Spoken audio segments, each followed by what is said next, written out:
Assalamualaikum warahmatullahi wabarakatuh. Bersama saya Rumah Juang Keadilan Berani Berbagi.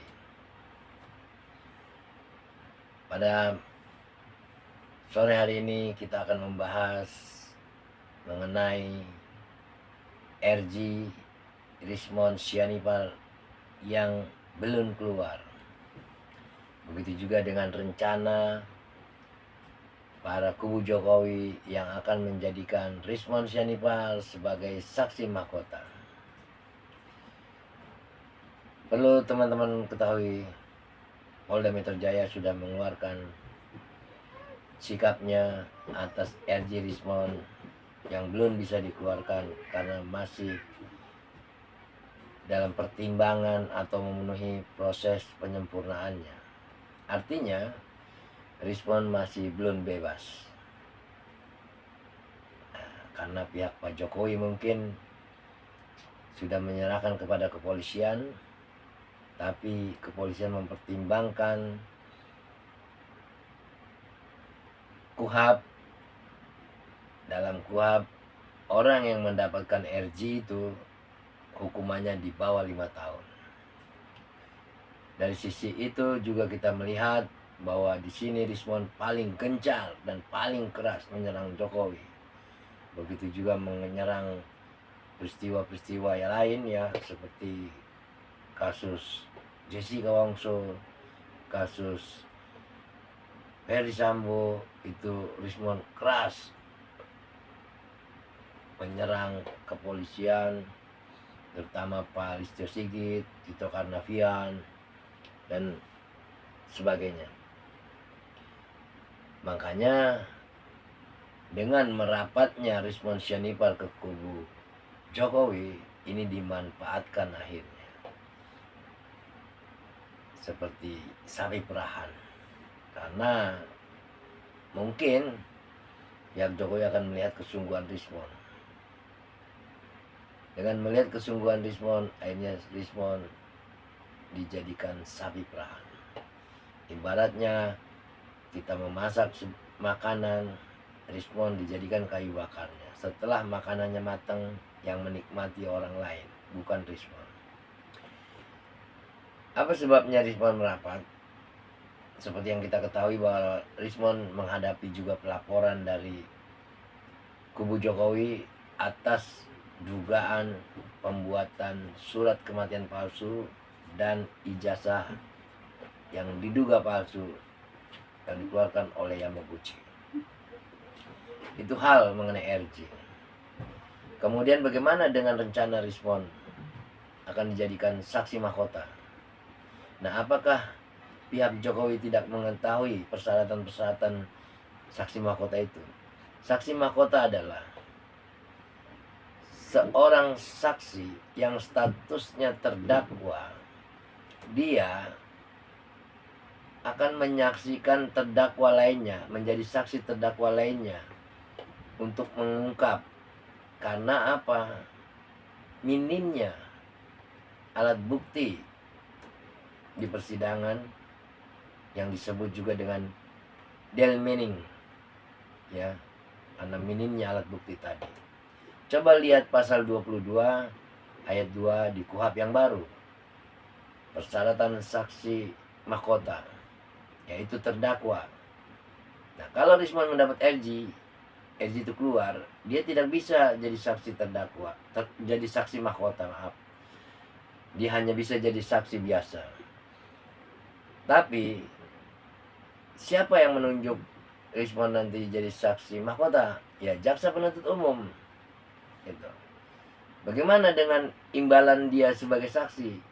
Dia tidak bisa membebaskan hukumannya dia dari pelaporan Jokowi. Dia hanya mendapat keringanan hukuman. Itu ya. Nah, Rismond tidak sadar kalau memang Rismond dijadikan saksi mahkota, artinya RG itu tidak akan keluar. Dan Rismond akan menghadapi proses hukum atas pelaporan Pak Jokowi itu tadi sampai ke pengadilan dan sampai jadi terpidana. Ini Rismond nggak sadar di situ. Tapi kalau Rismond mendapatkan RG, ya dia sebagai saksi biasa dan dia akan berhadapan dengan kubu Rasulullah.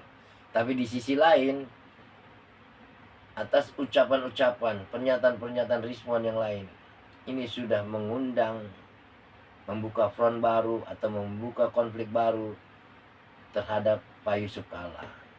Karena pernyataan Rizwan yang diduga menjadi provokasi pada termul lainnya, omongannya diglorifikasi, akhirnya menyinggung Pak Yusuf Kalla. Nah, jadi Rizwan akan menghadapi dua arena pertempuran, sekalipun dia sudah RG ya. Tapi kalau dia belum mendapatkan RG, secara tidak langsung pendapat saya, ya Rizwan dijebloskan juga untuk sampai menyandang status pidana atas kasus pelaporannya Pak Jokowi. Nah,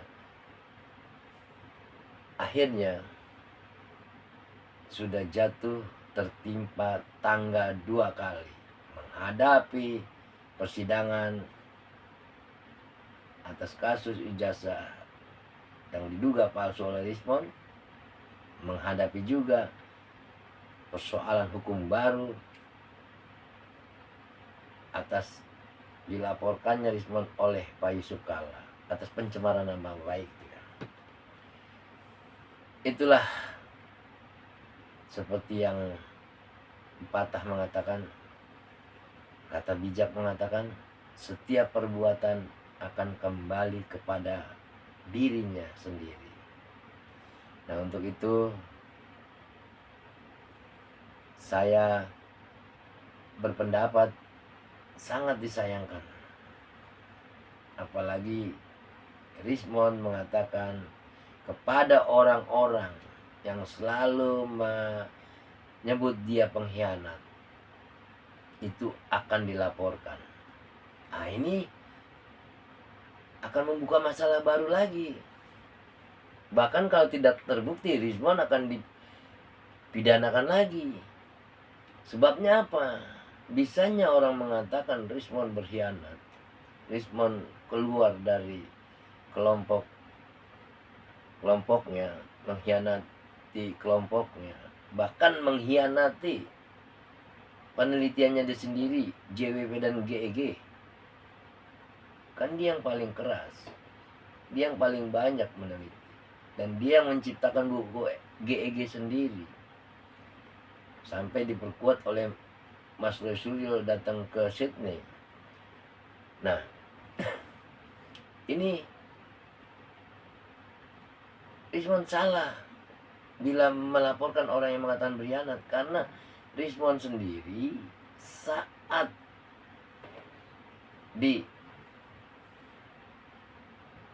bertemu di kantor Wapres, itu Rizwan mengatakan sendiri bahwa saya lebih baik dibilang pengkhianat, lebih baik dicaci maki, daripada saya mengkhianati keilmuan saya atas penelitian buku JWP. Itu salah. Makanya dengan penelitian baru saya menemukan kebenaran bahwa ijazah Jokowi asli. Itu. Jadi Rizwan nggak bisa melaporkan orang, karena akan dikik balik. Karena Rizwan sendiri sudah mempersilahkan orang mencaci dia, orang mengatakan dia pengkhianat. Dia sendiri yang sudah membuka pintu gitu. Dan sebetulnya Bang Rizwan sudah mengkhianati keilmuannya sendiri dengan membantah buku JWP atau Gibran nanti kalau dia mengeluarkan itu. Bang Rizwan nggak sadar. Oke, gitu aja pesan moral ini. Semoga Bang Rizwan kalau masih mau kembali kepada jalan benar, katakan yang benar itu benar, dan katakan yang salah itu salah, tanpa mempertimbangkan lagi tekanan atau apa dan sebagainya. Sesuai dengan yang Bang Rizwan katakan, di Medilog, di podcast-podcast lainnya. Saya tidak mungkin mengkhianati. Saya akan lebih baik busuk di penjara daripada saya mengkhianati keilmuan. Itu saja pemirsa, semoga bermanfaat. Billahi taufiq wal hidayah. Wassalamualaikum warahmatullahi wabarakatuh.